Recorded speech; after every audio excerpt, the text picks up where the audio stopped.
Assalamualaikum warahmatullahi wabarakatuh. Perkenalkan, nama saya Eka Febrianti dengan NIM 21505-133. Di hari ini yang cerah, kami akan berdiskusi mengenai salah satu materi pajak, yaitu PPN, dengan Mbak Nurul Hidayah dengan NIM 21505-101. Untuk kita mulai hari ini membahas tentang PPN, alangkah lebih baiknya kita tahu lebih dulu apa sih itu pajak sebenarnya, Mbak. Oke, jadi pajak itu merupakan sebuah kontribusi wajib sebagai warga negara yang terutang, itu bisa pribadi maupun badan, yang sifatnya memaksa dan mendapatkan imbalan secara tidak langsung. Oh, seperti itu. Berarti setiap warga negara itu wajib dikenakan pajak atau bagaimana, Mbak?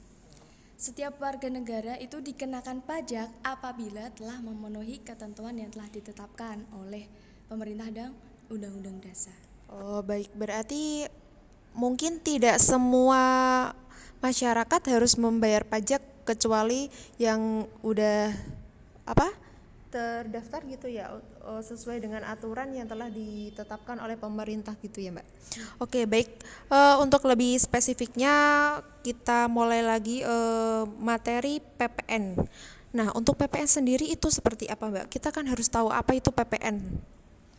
Nah, PPN itu lebih dikenal dengan pajak pertambahan nilai.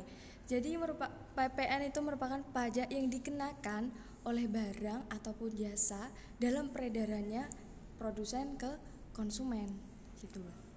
Eh, yang kita tahu itu tuh PPN cuma hanya sekedar kilasan doang. Nah, untuk objek sendiri, objek PPN itu seperti apa, Mbak? Soalnya kan kita tidak terlalu ngeh gitu ya, soal PPN itu seperti apa. Jadi secara garis besar, objek dari PPN itu ada dua. Yang pertama ada BKP atau barang kena pajak, yang kedua ada JKP atau jasa kena pajak. Yang pertama ada barang kena pajak, itu sifatnya barang yang tidak berwujud maupun yang berwujud. Seperti ini yang saya pegang, ada pulpen, ada ini Mbak Eka pegang HP, itu merupakan BKP. Yang kedua itu ada jasa kena pajak, itu seperti layanan streaming yang kita Oh, tonton setiap hari. seperti Netflix, Spotify, berarti itu juga dikenakan pajak ya, Mbak? Iya, betul sekali, Mbak. Oh, jadi ternyata kita nggak sadar kalau kita juga terkena PPN. Untuk selanjutnya yaitu tarifnya.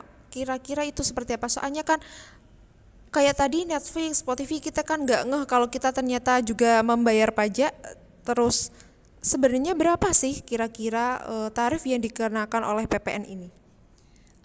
Sebelum ke tarif, saya mau memberikan informasi sekilas mengenai dasar hukum dari PPN.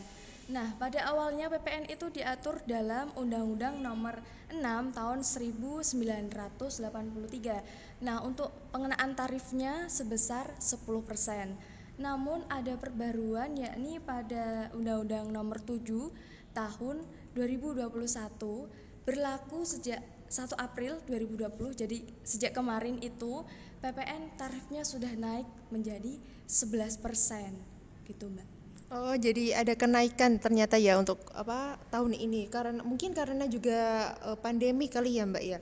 Karena kan mungkin negara juga kan membutuhkan lebih banyak lagi biaya untuk apa merefresh lagi lah keuangan dari negara itu sendiri, karena juga kita kan harus membeli vaksin juga. Mungkin karena itu juga jadi PPN juga dinaikkan gitu ya, Mbak ya. Untuk apa penutup kali ini, coba saya minta Mbak Nurul untuk memberikan contoh dalam kehidupan sehari-hari seperti apa itu PPN sebenarnya. Oke, kalau dalam kehidupan sehari-hari itu penerapan PPN bisa kita lihat atau kita lakukan itu misal dalam pembelian di Indomaret. biasanya kan di struknya itu ada keterangan tarif PPN itu berapa gitu. Misal kita belanja ya, belanja totalnya itu ada 100.000, nanti itu ada tarifnya PPN. Kalau ini kan udah naik 11%, jadi 11% dari 100.000 itu ada berapa, terus ditambahkan 100.000 tambah tarif PPN-nya itu. Oh, jadi seperti itu. Nah, sekian diskusi kali ini karena tidak mencukupi waktunya. Sekian, terima kasih untuk Mbak Nurul Hidayah udah mau meluangkan waktunya untuk kita berdiskusi mengenai PPN. Sekian, terima kasih. Wassalamualaikum warahmatullahi wabarakatuh.